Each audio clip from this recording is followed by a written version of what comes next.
I lifted you out of the dust to make you ruler of my people Israel, but you have followed the evil example of Jeroboam. You have provoked my anger by causing my people Israel to sin. So now I will destroy you and your family, just as I destroyed the descendants of Jeroboam, son of Nebat. The members of Baasha's family who die in the city will be eaten by dogs, and those who die in the field will be eaten by vultures. Sounds familiar, might have been said about Jeroboam's sons. The message from the Lord against Baasha and his family came through the prophet Jehu, son of Hanani. It was delivered because Baasha had done what was evil in the Lord's sight, just as the family of Jeroboam had done. Okay, so, similar fate. For similar reasons. Is what that boils down to, honestly. What's up, cool people? My name is Matt. Welcome back to our Bible study. Okay, we're looking at 1 Kings chapter 16 here. Last chapter, really the past couple of chapters, but especially chapter 15, was talking about some of the kings of Israel and Judah, more so Judah, but at the end it got to talking about some of Israel's kings. And it ended with talking about this guy, Baasha, ruling in Israel, who had actually assassinated the previous king, Nadab, and basically fulfilled a prophecy that was said to Jeroboam, the first king of the kingdom of Israel, that, well, the first king of the northern kingdom of Israel after the split. Anyway, Baasha wound up kind of fulfilling a prophecy that was said to Jeroboam that his sons would all be, basically that his sons would all die and, like, not even get a decent burial or something to that effect. But also that his family would not have the throne in the kingdom of Israel. So, in the midst of this going back and forth with these kings, that's kind of where we pick things up here in 1 Kings 16. So, here we go. Starting, of course, at the start of the chapter with verse 1. This message from the Lord was delivered to King Baasha by the prophet Jehu, son of Hanani. I lifted you out of the dust to make you ruler of my people Israel, but you have followed the evil example of Jeroboam. You have provoked my anger by causing my people Israel to sin. So now I will destroy you and your family, just as I destroyed the descendants of Jeroboam, son of Nebat. The members of Baasha's family who die in the city will be eaten by dogs, and those who die in the field will be eaten by vultures. Sounds familiar, might have been said about Jeroboam's sons. The rest of the events of Baasha's reign and the extent of his power are recorded in the book of the history of the kings of Israel. When Baasha died, he was buried in Tirzah. Then his son Elah became the next king. The message from the Lord against Baasha and his family came through the prophet Jehu, son of Hanani. It was delivered because Baasha had done what was evil in the Lord's sight, just as the family of Jeroboam had done, and also because Baasha had destroyed the family of Jeroboam. The Lord's anger was provoked by Baasha's sins. That all seems like it's just kind of repeating what was said before, which to many readers would just be like, okay, why? You already said this. Why are we saying it again? Usually that marks that there's an extra bit of significance to that. Also, definitely, I don't even know if foreshadowing is quite the right word, but definitely projecting, prophesying that Baasha's family dynasty, or whatever you want to call it, will have a similar fate to that of Jeroboam's. But yeah, I really think this part right here about the sons who die in the city being eaten by dogs and the ones in the field being eaten by vultures, that sounds real familiar. Like that was almost word for word what was said about Jeroboam's sons. Members of Jeroboam's family who die in the city will be eaten by dogs, and those who die in the field will be eaten by vultures. See? Okay. Granted, it was only 2 chapters ago. You would hope I could remember back that far, but I'm like, yeah. Okay, so, similar fate. For similar reasons. Is what that boils down to, honestly. Okay.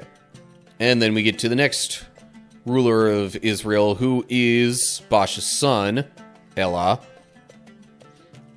Let's see how things go for him. Elah, son of Baasha, began to rule over Israel in the 26th year of King Asa's reign in Judah. He reigned in the city of Tirzah for 2 years. Then Zimri, who commanded half of the royal chariots, made plans to kill him. One day in Tirzah, Elah was getting drunk at the home of Arza, the supervisor of the palace. Zimri walked in and struck him down and killed him. This happened in the 27th year of King Asa's reign in Judah. Then Zimri became the next king. Okay, I'm actually going to pause there for a sec. So yeah, Elah, it only reigned 2 years. Didn't really do much. The second king of Israel who had such a short reign because of being assassinated. So, it seems like we're about to get some, I'm going to air quote, poetic justice here. I mentioned, you know, Baasha's family having a similar fate to Jeroboam's. Looks like that might be how it plays out for Baasha's family. Through, by the hand of Zimri here. But let's see how it goes. Verse 11. Zimri immediately killed the entire royal family of Baasha, leaving him not even a single male child. He even destroyed distant relatives and friends. So Zimri destroyed the dynasty of Baasha as the Lord had promised through the prophet Jehu. This happened because of all the sins Baasha and his son Elah had committed, and because of the sins they had led Israel to commit. They provoked the anger of the Lord, the God of Israel, with their worthless idols. The rest of the events in Elah's reign and everything he did are recorded in the book of the history of the kings of Israel. Okay, so yeah, very, very similar fate.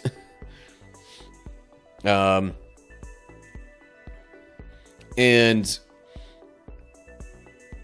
it keeps mentioning the same reasons for it too. So far, we haven't had a king of the northern kingdom of Israel that has done what was right in God's eyes. Period. 0.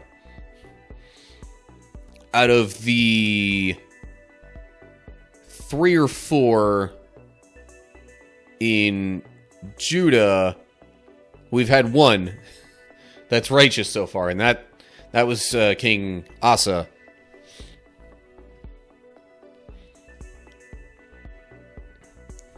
Which, okay, now I'm like, was it 3 or was it 4? 1, 2. Okay, it only mentions 2 there. So, yeah, I guess it's out of 3 in Judah so far. But anyway. Okay, moving on. Verse 15. Zimri began to rule over Israel in the 27th year of King Asa's reign in Judah, but his reign in Tirzah lasted only 7 days.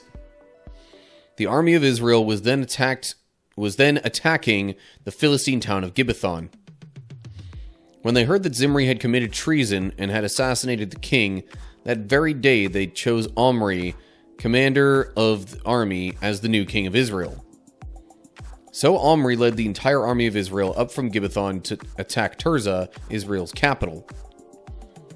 When Zimri saw that the city had been taken, he went into the citadel of the palace and burned it down over himself and died in the flames. For he too had done what was evil in the Lord's sight. He followed the example of Jeroboam in all the sins he had committed and led Israel to commit. The rest of the events in Zimri's reign and his conspiracy are recorded in the book of the history of the kings of Israel, which you would think is not much, considering he was only ruler for 7 days. Not years, days. So, we have our current winner for shortest reign as king. But yeah, I would say live and die by the sword, but he died by flames, technically speaking. But I think it was more so because otherwise he would have died by the sword, possibly even worse. Maybe he would have been like taken captive and tortured or some other even worse thing than that.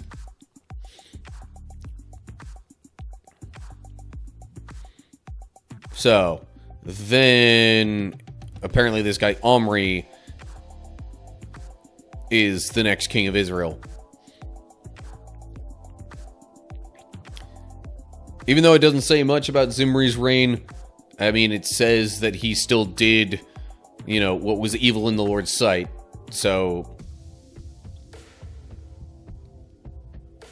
it's not like it was a sudden...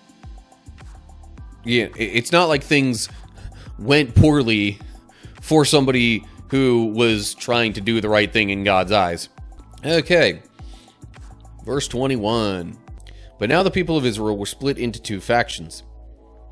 Half the people tried to make Tibni, son of Ginath, their king, while the other half supported Omri. But Omri's supporters defeated the supporters of Tibni, so Tibni was killed and Omri became the next king. Omri began to rule over Israel in the 31st year of King Asa's reign in Judah. He reigned 12 years in all, 6 of them in Tirzah. Then Omri bought the hill now known as Samaria from its owner Shemer for 150 pounds of silver. He built a city on it and called the city Samaria in honor of Shemer. But Omri did what was evil in the Lord's sight, even more than any of the kings before him. He followed the example of Jeroboam, son of Nebat, in all the sins that he had committed, and led Israel to commit. The people provoked the anger of the Lord, the God of Israel, with their worthless idols. The rest of the events in Omri's reign, the extent of his power, and everything he did are recorded in the book of the history of the kings of Israel. When Omri died, he was buried in Samaria. Then his son Ahab became the next king. Okay. So, it mentions... Actually, okay, so he started ruling in the 31st year of King Asa's reign. Reigned 12 years. So, based on what it said about Asa's reign, you would think the next king of Judah would be next in the overall sequence. But anyway, not a real big deal. It's still pretty close anyway. Okay, so Omri at first ruled in Tirzah, which had been the capital of the northern kingdom of Israel. But then he bought some land from this guy Shemer, or maybe it's supposed to be pronounced Shamer. That would... Shemer? I don't know. I'm trying to derive Samaria from that name, but whatever. Because it said it was named after him. Hebrew mentions 2 talents of silver rather than 150 pounds. But that's a rough calculation of the equivalence, I guess. But Omri as well did not worship the Lord So, we still have 0 kings in the northern kingdom of Israel that didn't follow God. Alright. On to verse 29, and that's kind of the start of the last section of the chapter, so I'll just read all the way through, and then see what else we get. Or see what other thoughts I have. Okay. Ahab, son of Omri, began to rule over Israel in the 38th year of King Asa's reign in Judah. He reigned in Samaria 22 years. But Ahab, son of Omri, did what was evil in the Lord's sight, even more than any of the kings before him. And as though it were not enough to follow the sinful example of Jeroboam, he married Jezebel, the daughter of King Ethbaal of the Sidonians, and he began to bow down in worship of Baal. First Ahab built a temple and an altar for Baal in Samaria. Then he set up an Asherah pole. He did more to provoke the anger of the Lord, the God of Israel, than any of the other kings of Israel before him. It was during his reign at Hiel? I don't know. A man from rebuilt Jericho. Okay. So during his reign, this guy rebuilt Jericho. Gotcha. When he laid its foundations, it cost him the life of his oldest son, Abiram. And when he completed it and set up its gates, it cost him the life of his youngest son, Segub. This all happened according to the message from the Lord concerning Jericho, spoken by Joshua, son of Nun. Oh, geez, I can't even remember what was said there. Other than, I think Joshua had said that anybody who tried to rebuild Jericho would be cursed. Is this like the Jezebel here that people are thinking of when they call a particular woman who they believe is leading people astray a Jezebel?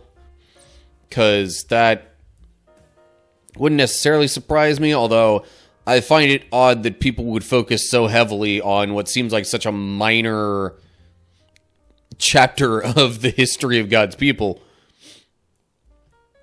and a particular person therein. But maybe it shouldn't surprise me, because often the people who equate a modern woman with Jezebel are really just being nitpicky and or overly pious. So, anyway, so something about the math ain't mathin' here when it says Ahab began to rule over Israel in the 38th year of King Asa's reign, but, like, Omri started to reign in the 31st year of King Asa's reign, and he reigned 12 years in all. Unless it was that the first 6 years were in Tirzah, and then at the 31st year, he started to rule in Samaria. That would make a little more sense. Because then it would be like 6 years plus a little more, bleeding into the 38th year of Asa's reign, that Ahab becomes ruler. Okay. Now that makes a little more sense to me. I was like, hold up, something's not... Some calculation ain't right here.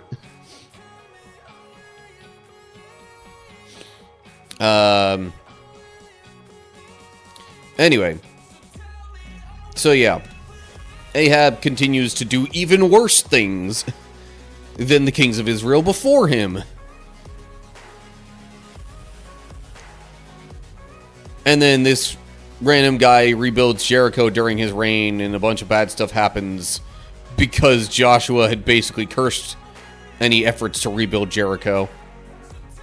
Now this noted Segub, ancient Hebrew scribal tradition reads, he killed his oldest son when he laid its foundations, and he killed his youngest son when he set up its gates.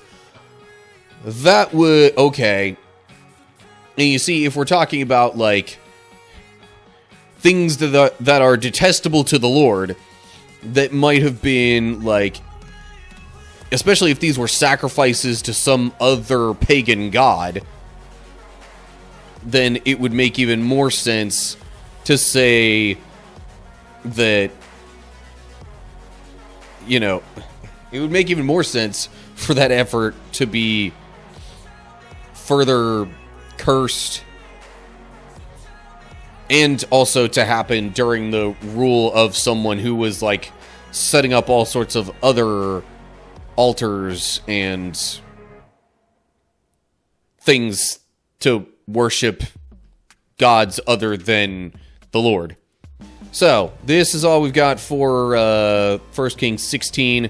It looks like we might actually get into some other things that aren't just focused on the kings and when they ruled and how they ruled and all that kind of stuff in the upcoming chapters.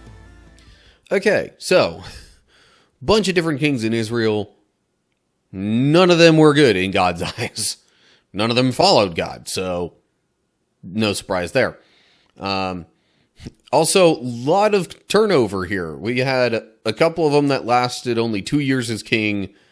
One of them that only lasted 7 days, but that was like, you almost don't want to count that because it's like, well, he just assassinated the previous king, and then 7 days later, people took revenge on him for assassinating the previous king.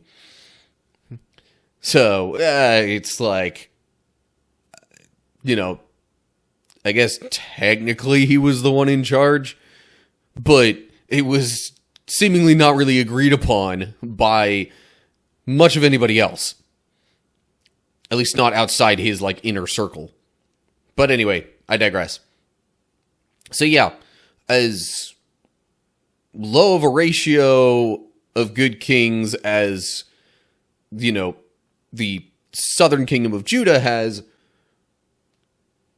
Israel's doing even worse. They have not had a single good king yet, out of, like, what, 5 or 6 at this point? So yeah, and they're constantly at war with each other, and there's all sorts of just, it's all just, like, complete chaos at this point. And if you really think about it, it's pretty much all stemming from Solomon's screw-up. But, anyway. Yeah, not really much else to say there. So, as always, like and share if you enjoyed the video. Subscribe to the channel so you see more of my videos as I post them. Look down in the description for links to social media pages and ways to find and follow my other internet activities. Got my Discord server linked down there. Got my supporter page linked down there.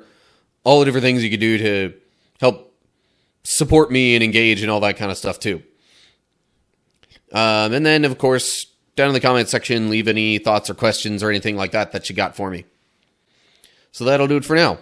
Hope you're all doing well. Hopefully I'll see you soon for another video. But whatever the case is, till next time, stay cool, people.